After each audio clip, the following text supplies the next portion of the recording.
Faslun surutul Fatihati asyaratun. Adapun beberapa syaratnya Fatihah asyaratun ada 10. At-tartibu yang pertama adalah tertib. Tertib itu kemarin apa? Berurutan. Ya, kalau misalkan dari basmalah bismillahirrahmanirrahim. Alhamdulillahi rabbil alamin. Ar-rahmanirrahim. Maliki yaumiddin sampai akhir ayat, sampai akhir ayat. Jangan dibalik, misalkan dari ayat 7 dulu. Siratal ladzina an'amta 'alaihim ghairil maghdubi 'alaihim waladdallin. Lanjut ke ayat yang atas misalkan. Ya, maliki yaumiddin diacak atau tidak boleh, tetapi harus berurutan bacaannya. Kemudian wal muwalatu berturut-turut. Ya, tadi berurutan kan ya, tertib berurutan ya berturut-turut. Wal muwalatu wa mura'atu hurufiha. Yang ketiga menjaga huruf-hurufnya, jangan sampai salah. Makanya Umi selalu di sini nggak apa-apa kita belajar cacarakan supaya apa? Supaya sehat bacaan Al-Qur'annya. Ya, alif, ba, ta. Karena Umi tidak sedikit kalau udah tua, karena mungkin dari kecilnya sudah terbiasa begitu. Bismillahirrahmanirrahim. Alhamdulillahirabbil alamin. Ada dikirain teh bohong gitu ya, bercandaan gitu. Kadang kan ngedengerin ceramah orang gitu. Umi benar ketemu murid begitu lagi. Emang udah sepuh orang Jawa. Alhamdulillahirabbil alamin, kata Umi, alamin. Alhamdulillahirabbil alamin gitu. Ngalamin lagi karena memang lidahnya udah seperti itu susah. Karena udah terbiasa. Oke, udah sepuh memang. Kan kalau dibiasakan dari kecil, minimal kan kita dari sekarang udah lebih paham. Memang belajar di waktu kecil bagai mengukir di atas batu. Belajar setelah dewasa bagaikan mengukir di atas air. Kagak nempel-nempel, hilang lagi. Nah, tapi kalau masih muda nih ya, kalian semuanya masih muda nih, ada Umi semuanya ini masih paling berapa belas tahun, 20 kali ya, sekian 30. Nah, itu mah masih apa? Masih bisa mencerna cepat. Itu masih bisa mencerna cepat. Beda dengan Umi kadang lupa lagi. Kemarin aja mana kacamata, ternyata kacamata dipakai. Abahnya itu kacamata itu Umi pakai. Dikirain abah nyari kacamata yang lain kali gitu. Oh iya, ini yang dipakai. Masya Allah, nanti udah tua kan. Nah, kemarin sekali lagi lupa. Pulpen mana ya? Pulpen gitu. Pulpen. Ini tangannya cari. Umi nyari apa? Nyari pulpen. Padahal dipegang pulpen ada. Nyari pulpen udah tua kata saya. Ya, jadi nggak umur itu memang harusnya, tapi bisa menghilangkan untuk supaya tidak lupa tuh banyak zikir. Ya, banyak zikir. Umi kurang zikir kali ya, jadinya banyak lupa, banyak pikiran yang lain kali, jadi kadang ya lupa nyari yang udah dipegang aja masih dicari gitu. Nah, itu ya, jadi bacaan surah Al-Fatihah harus betul bacaannya, huruf-hurufnya jangan sampai salah. Tasdid kita setelah ini ada syarat-syarat tasdid di dalam Al-Fatihah ya, karena harus betul. Kurang satu huruf nanti berarti mengurangi makna, otomatis salah bacaannya, salah juga nanti maknanya berubah gitu ya. Al-muwalatu terus menerus, wal mura'atu hurufiha, dan menjaga huruf-hurufnya jangan sampai salah. Ya, jangan sampai salah bacaannya, karena nanti akan salah juga artinya. Wa mura'atu tasdidatiha, yang nomor keempat menjaga tasdidnya Al-Fatihah. Bismillah. Di lapan mana? Di lapan dapat jalalah, di lapan Allah, jangan bismillahi, tapi bismillahi. Lamnya berarti dapat Allahnya ada tasdidnya. Kalau tidak ada tasdid berarti mengurangi salah hurufnya, salah melafalkan, otomatis salah, gak ada artinya Allah kayak gitu kan. Bukan Allah jadi Allah, harusnya Allah, tapi Allah ya. wa mura'atu tasydidatiha. Yang nomor kelima, wa alla yaskuta saktatan tawilatan wala qasiratan, ya, yaksudu biha qat al qiraati. Yang nomor kelima, jadi di antara ayat-ayat Fatihah, jadi ketika membacanya itu tidak boleh berhenti, baik itu berhentinya sebentar ataupun lama, ya, tawilah ataupun yang lama, wala qasiratan, dan juga tidak boleh berhenti sebentar. Dengan maksud yaksudu biha qat al qiraati, dengan maksud memotong bacaan, seperti di dalam apa sakat itu, sakta itu seperti di dalam surah Yasin ada kan, mimmarqadina hada, itu kan harus berhenti begitu, berhenti tapi tanpa mengambil nafas, ya, mimmarqadina hada wa ma kun, ya itu. Jadi tidak boleh mengambil napas. Nah, ini di dalam surah Al-Fatihah tidak boleh juga seperti itu. Kalau yang tadi contohnya saktah itu yang di surah Yasin. Terus di dalam surah Al-Fatihah tidak boleh seperti itu. Misalkan iyaka berhenti, nggak boleh berhenti lama ataupun nggak boleh berhenti sebentar, dengan maksud memotong bacaan iyaka na'budu, atau yang lama iyaka kamu na'budu, boleh, tetapi lanjut iyaka na'budu wa iyaka nasta'in, gitu ya. Tidak boleh berhenti baik sebentar ataupun lama dengan maksud memotong bacaan Al-Fatihah, ya, ayat-ayat surah Al-Fatihah. Yang nomor keenam, wa qira'atu kulli ayatiha wa minha al-basmalah. Ya, yang keenam, membaca semua ayat-ayatnya surah Al-Fatihah, termasuk daripada ayat Fatihah itu adalah basmalah. Karena jangan dipermasalahkan, ya. Ini di dalam kitab Syafinatun Najah dikatakan bahwa basmalah termasuk daripada surah Al-Fatihah. Makanya surah Al-Fatihah itu disebut juga as-sab'ul masani, 7 ayat yang diulang-ulang. Nah, jadi mulai ayatnya itu dari basmalah, tetapi cara pembacaannya ada sebagian yang memang dizaharkan, maksudnya dikeraskan bacaannya. Ada yang sir, ada yang pelan-pelan. Jadi langsung aja, kalau yang sir mah alhamdulillahi rabbil alamin. Ada kalau kita biasa, kalau kita mah dari bismillahirrahmanirrahim, alhamdulillahi rabbil alamin. Jadi jangan kaget kalau misalkan ada yang langsung alhamdulillahi rabbil alamin. Dia menganggap bahwa isinya bismillahnya disirkan, jadi pelan-pelan dia bacanya.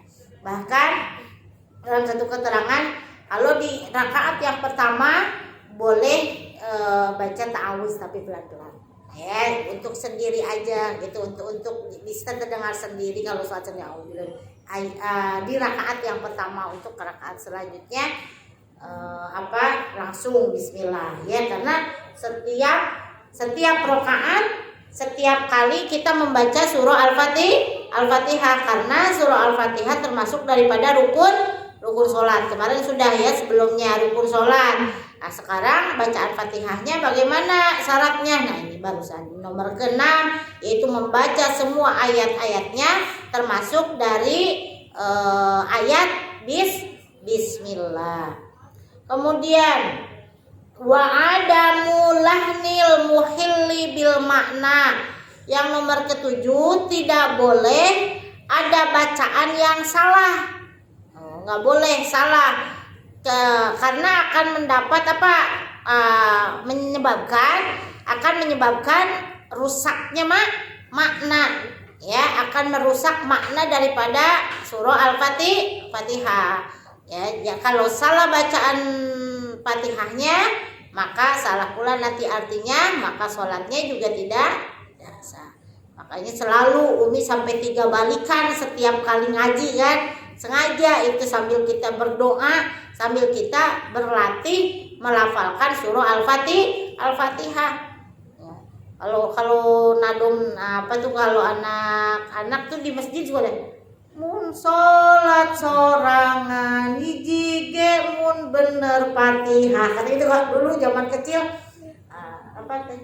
Nah gitu kan. Pokoknya eling-eling umat gitu. Pokoknya kita sholat berjamaah katanya gitu, biar berjamaah dapat pahala. Intinya itu seperti itu, Mas. Lupa lagi Umi. Dapat pahala 27 derajat gitu. Ya kalau yang tidak berjamaah kan enggak dapat. Mun sholat sorangan, kalau sholat sendiri mah belum tentu betul bacaan Al-Fatihahnya. Seperti itu tuh penjelasannya itu nadom itu tuh gitu. Sampai lupa ya, sekarang udah lama di Depok. Dulu mah lagi kecil pakai mic di masjid. Mun sholat sorangan gitu kan. Kalau sholat sendiri belum tentu bacaan Fatihahnya betul. Kalau sekarang kita berjamaah kan kita ngikutin imam. Ya, mengikuti imam. Kita sholat di rumah kalau punya anak, kalau suami-suami kita nanti pada ke masjid, kita berjamaah dengan anak. Ya minimal kita harus bisa baca Fatihah, minimal surat-surat pendek dari Al-Hakumut sampai Anas 13 surat itu hafalin. Gitu ya. Nomor ke-7 yaitu adamul lahnil muhilli bil makna. Itu tidak boleh ada bacaan yang salah yang dapat merusak makna Fatihah. Wa antakuna halatal qiyami fil fardi. Yang nomor ke-8 yaitu Fatihah itu harus dibaca halatal qiyam ketika berdiri fil fardi di dalam sholat fardu. Nah, jadi ketika berdiri gimana katanya kalau lagi nggak kuat berdiri? Ya kalau nggak kuat mah sambil duduk, mau sambil berbaring, ya mau sambil nyelonjor. Ya kalau misalkan kakinya nggak bisa dilipat kan diselonjorin. Ya nggak bisa duduk, ya sambil tidur. Ya nggak bisa sambil tidur, ngedip matanya. Kalau nggak bisa ngedip acan mah disolatin. Nah, jadi saking apanya? Saking wajibnya ngelakonin sholat, jangan sampai ditinggal. Gitu. Semampu kita, walaupun di perjalanan harus sholat saja. Gak punya wudhu, sholat aja. Ikhtiram waktu, ya. Jadi menghormati waktu. Nanti sholat lagi. Ya, kalau nggak punya wudhu, nanti kalau udah sampai rumah kita sholat lagi nggak apa-apa. Kalau misalkan repot nih gak bisa wudhunya di bis, ngadep kemana? Udah sambil duduk kita udah waktunya datang waktu sholat aja. Nanti di rumah kodok sholatnya ya. Jadi jangan sampai ntar nggak keburu, nggak punya waktu kalau begitu. Jangan ntar habis waktu ya, tidak boleh. Jadi saking wajibnya, dalam artian kan tidak boleh kodok sholat, bukan tidak boleh kodok sholat. Jangan sampai nyantai gitu. Jadi mengabaikan antar bisa ini dikodok. Jadi khawatir ada persepsi seperti itu. Ntar sholat kan boleh dikodok. Tidak ada kodok dalam sholat itu supaya kita tidak boleh mengabaikan sholat. Dimanapun kita, selagi kita ada napas, maka kita wajib melaksanakan sholat. Meskipun kita di kendaraan, lagi nggak punya wudhu, udah sholat saja. Gitu, tidak memungkinkan. Gitu, misalkan anti kodok, nah gitu. Misalkan ketiduran, kan nggak ada kodok, ketiduran, nggak sholat subuh, nggak, maksudnya tidak sholat tepat di waktu subuh. Kita bablas bangun jam 7, misalkan. Kan gak boleh dikodok, kan gak ada kodok di dalam sholat. Akhirnya tidak sholat subuh, bukan seperti itu. Nah, tapi apa? Karena kan tidak disengaja ketiduran. Maka kita taubat, habis sholat kita taubat, tidak disengaja tidurnya. Betul, namanya tidur kan kagak ingat, bener. Nah, kadang kalau kecapean kita kan bablas. Nah, nanti ketika bangun, walaupun kita telat jam 7, berarti sholatnya dikodok sholat subuhnya, bukan tidak ada kodok di dalam sholat, ya ada. Jadi jangan sampai tidak sholat, kan nggak ada kodok di dalam sholat. akhirnya nggak sholat. Bukan begitu, tapi tetap kita sholat niatnya qada karena kita ketiduran, tidak disengaja. Kalau misalkan sekarang tidurnya sebelum sesudah dohor, bablas sampai asar dohor belum sholat, bablas sampai asar, dosa tuh, paksain wudhu sholat dulu ya, tapi tetap dikodok, jadi dohornya dikodok, sholatnya sholat asar ya, tapi itu mengabaikan. Pokoknya sempatkan sholat tuh nggak sampai 5 menit kok. Kalau buru-buru mah ya, penting mah rukunnya itu, bacaannya Fatihah yang betul, kemudian tumaninahnya, ruku, sujud ya, iktidal yang itunya yang benar, tumaninah ya. Kalau lagi buru-buru, kalau kayak ngajarin orang-orang yang mu'alaf ya, kalau sekarang disuruh bacaan iftitah yang panjang kan bingung ya, minimal Fatihah aja suruh hafal, cuman gerakan doang kan. Sholat tuh ya, muftatahatun bitakbir wa muftatamatun bitaslim. Ketika diawali dengan takbiratul ihram, diakhiri dengan salam. Bacaannya cuma apa? Takbiratul ihram yang harus kencang ya, sunnah di Allahu Akbar, yang niatnya di dalam hati, ngangkat tangan, kemudian surah Al-Fatihah. Nggak iftitah nggak apa-apa, kalau kagak bisa jangan dulu disuruh, terus pusing dia, kok Islam pusing banget ya, ntar gitu malah mundur lagi gitu ya, males jadinya. Jadi harus dibikin gampang, jangan dibikin susah. Kita pun begitu, kalau memang kita dibutuhkan cepet-cepet gitu kan, cepet sholatnya gitu. Jadi jangan nyantai aja. Ini kan kita istirahat kan kerjanya di sini. Kalau memang ini pelanggan udah banyak, udah nyantai wiridan bola, kemudian sunnah qobliyah ba'diyah, kan makan waktu. Kita kan lagi kerja profesional gitu kan ya, apa-apa kita wiridannya sambil ngeberesin itu bisa. Astagfirullahaladzim li wali walidayya wali ashabil hukil wajibati alaya wali masyayikhina, bisa ketimbang ngobrol gak karuan, zikir subhanallah walhamdulillah wala ilaha illallah wallahu akbar, udah ya. Jadi nomor 7, tidak boleh ada bacaan yang salah yang dapat merusak makna Fatihah. Yang nomor ke-8, Fatihahnya harus dibaca ketika sedang berdiri bagi yang mampu. Kalau yang tidak mampu tadi, yang mampunya sholat sambil duduk ya Fatihahnya sambil duduk ya. Kemudian ataupun kuat sekali berdiri nggak apa-apa, kuat berdiri sekali takbiratul ihram, kesanahnya kagak bisa ruku, sediain kursi dek wediu dina naon dina kursi. Terusnya misalkan bisa berdiri doang, berdiri lagi, pas mau ruku kagak bisa, duduk lagi boleh, mau duduk seterusnya juga boleh, itu ya semampunya. Yang penting kita wajib sholat. Kemudian yang nomor ke-9, wa ayyusmi'a nafsahul qira'ata. Ya, yang nomor ke-9, semua bacaan Fatihah harus terdengar oleh siapa? Oleh diri sendiri.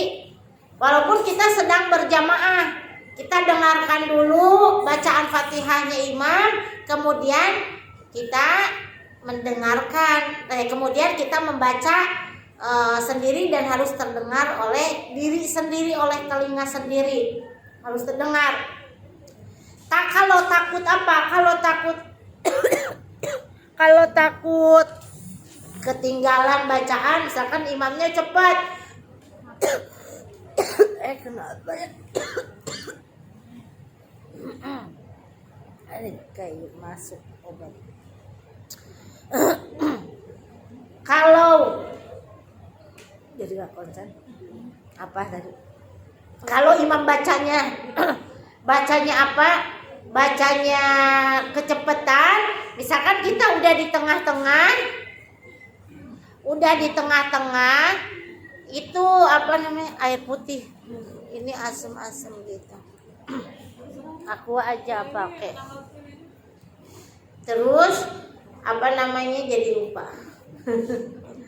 Baca Fatihahnya kecepatan, kita mulai dari mana aja. Misalkan imam udah iyyaka na'budu wa iyyaka nasta'in, tapi cepat bacaannya, kita mulai aja nggak apa-apa sambil dengarkan. Bismillahirrahmanirrahim. Alhamdulillahirabbil alamin. Ketika nanti imam ghairil maghdubi alaihim waladdallin, kita jawab dulu amin. Kita baru nyampe iya karena berdua iya karena saya lanjut. Jangan diulang lagi dari awal, lanjut aja. Ihdinas siratal mustaqim siratal ladzina an'amta 'alaihim ghairil maghdubi 'alaihim waladdallin. Sesisanya tadi kita menjawab imam amin. Gitu, paham ya? Nah, jadi kalau misalkan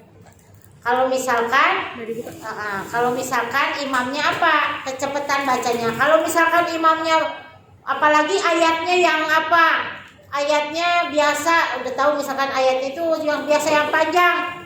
Nah, misalkan ayat panjang, kita keburu baca Fatihah. Jadi dengerin dulu imam baca Fatihah, baru kita setelah imam selesai baca Fatihah, baru kita baca Fatihah.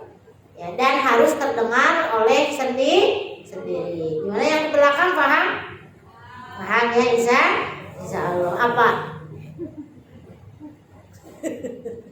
Bacaan Fatihah harus terdengar oleh telinga sendiri. Nah, kalau imam bacaannya cepetan, boleh kita mulai dari tengah-tengah bacaan imam. Ketika imam lagi baca Fatihah, kita juga mulai di tengah-tengah. Ketika imam mulai waladdallin, kita jawab dulu amin.